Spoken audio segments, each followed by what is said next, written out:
Hello नमस्कार। मैं doctor Ajay Kumar Meena, assistant professor government college Tonk.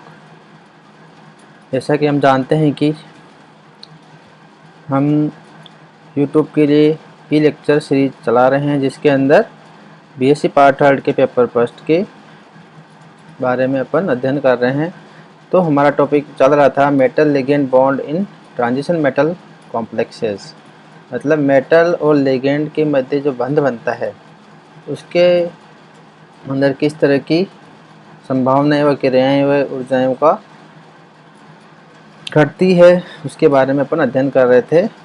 तो आज हम पढ़ेंगे सीएफसी को प्रभावित करने वाले कारक।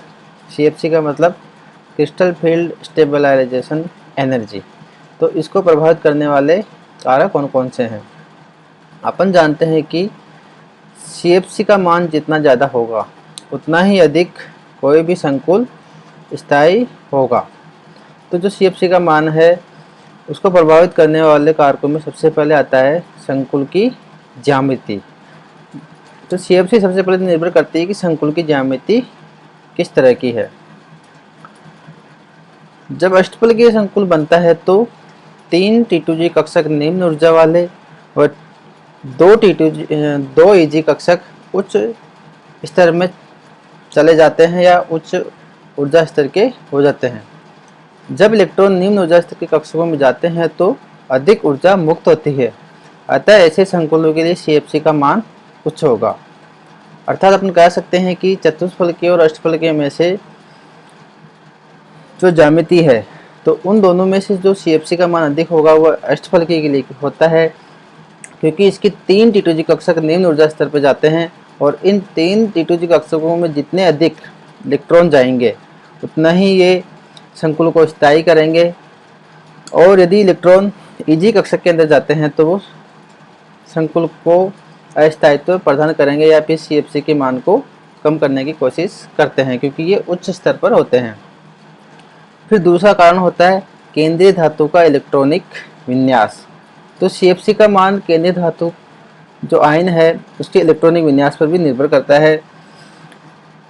यदि केंद्रीय धातु परमाणु के इलेक्ट्रॉनिक विन्यास में उतने ही इलेक्ट्रॉन हो जो कि सिर्फ निम्न ऊर्जा वाले डी कक्षकों के अंदर ही जाए, अर्थात निम्न ऊर्जा वाले डी कक्षक जो है उनके अंदर ही जा सके, तो सीएफसी का मान उच्च होगा।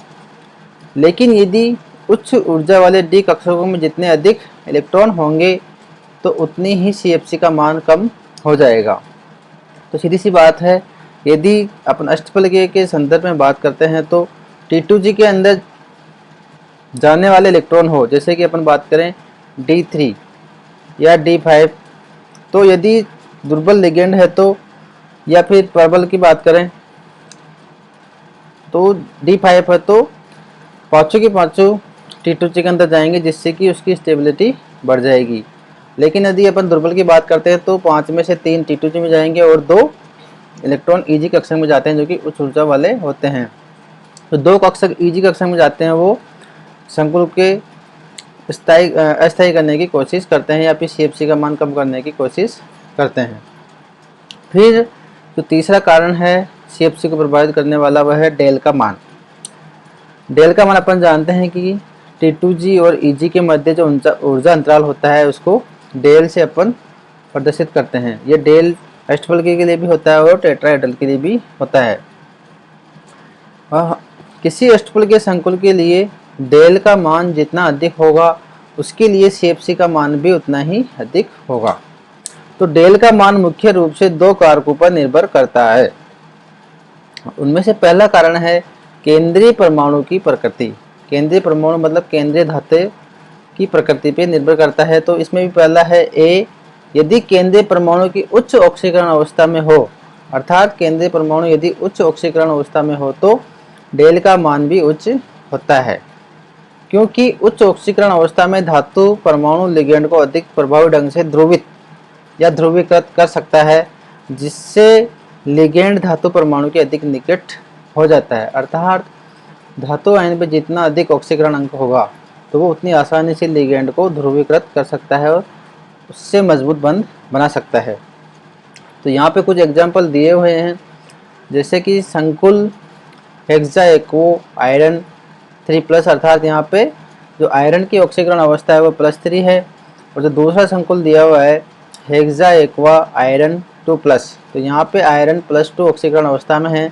जब अपन इन दोनों की डेल ओ का मान का देखते हैं तो जिस संकुल के अंदर आयरन +3 अवस्था में है तो उसके लिए 13,700 सेंटीमीटर इनवर्स डेल का मान है, और जिसके अंदर आयरन +2 ऑक्सीकरण अवस्था में है उसके लिए डेल ओ का मान 10,400 सेंटीमीटर इनवर्स है।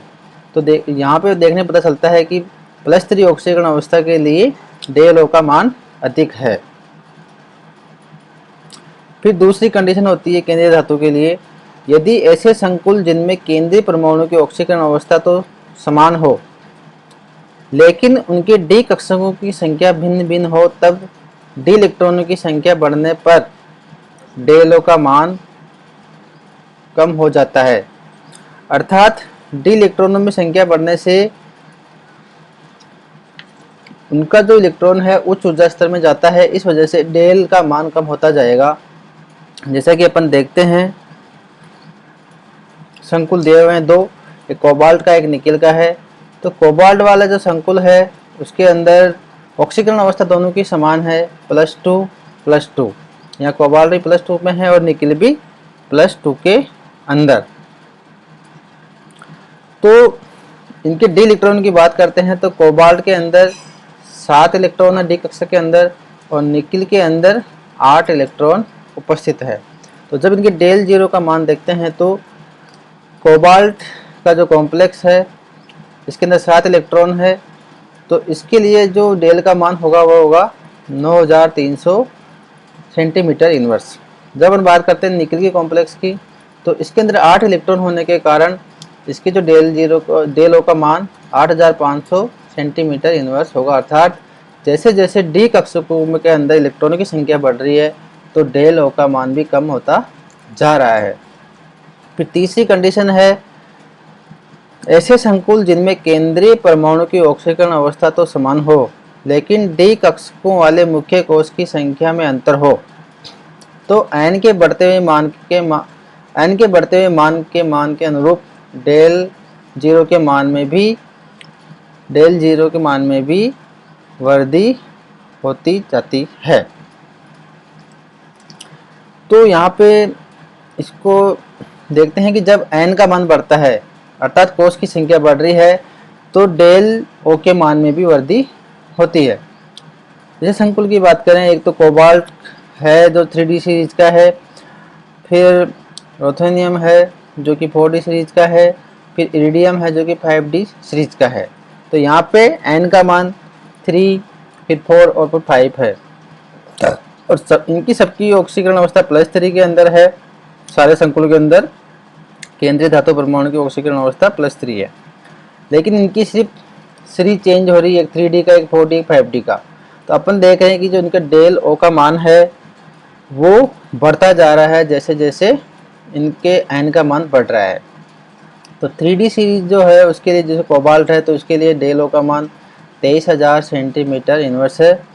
फिर अपन बात करते हैं रुथेनियम के लिए, तो उसके लिए है डेल ओ का मान 34,000 सेंटीमीटर इनवर्स। फिर अपन बात करते हैं इरिडियम के कॉम्प्लेक्स के लिए जो कि 5D सीरीज का है, तो उसके लिए डेल ओ का मान होता है 41,000 सेंटीमीटर इनवर्स। अतः जैसे जैसे सीरीज का मान बढ़ रहा है या फिर n का मान बढ़ रहा है तो डेल ओ के मान में भी वृद्धि होती जाती है। फिर आता है केंद्रीय धातु पर आवेश, अर्थात केंद्रीय धातु आवेश पे या केंद्रीय धातु n पर आवेश की वृद्धि के साथ डेल ओ के मान में भी वृद्धि होती जाती है। तो जो सारणी दी हुई इसके अंदर देखते हैं, एक तो +2 ऑक्सीकरण अवस्था के अंदर है धातु n और एक +3 ऑक्सीकरण अवस्था के अंदर। जैसे अपन बात करते हैं वेनेडियम, तो इसका इलेक्ट्रॉनिक नंबर D3 है और +2 ऑक्सीकरण अवस्था में है, तो इसके डेल ओ का मान होता है 151 किलो जूल पर मोल में दिया हुआ है यहाँ पे। और यही अपन बात करते हैं जब इसका जो वेनेडियम है इलेक्ट्रॉनिक नंबर D2 होगा, अर्थात ये +3 ऑक्सीकरण अवस्था में आ गया, तो इसके लिए जो डेल ओ का मान होगा वो होगा 211 किलो जूल पर मोल।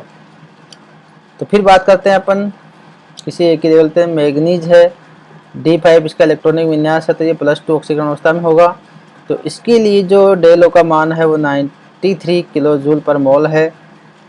जब यही मैग्नीज +3 ऑक्सीकरण अवस्था में आता है तो इसका इलेक्ट्रॉनिक विन्यास D4 हो जाता है और इसके डेल ओ का मान है वो 251 किलो जूल पर मोल हो जाता है। अर्थात जैसे जैसे केंद्रीय धातु आयन पर आवेश बढ़ रहा है तो डेल ओ के मान में भी वृद्धि होती जा रही है और जिससे CFC का मान भी वृद्धि हो रहा है। फिर देखते हैं धातु आयन का आकार। धातु आयन के आकार के भी CFC के मान को प्रभावित करता है।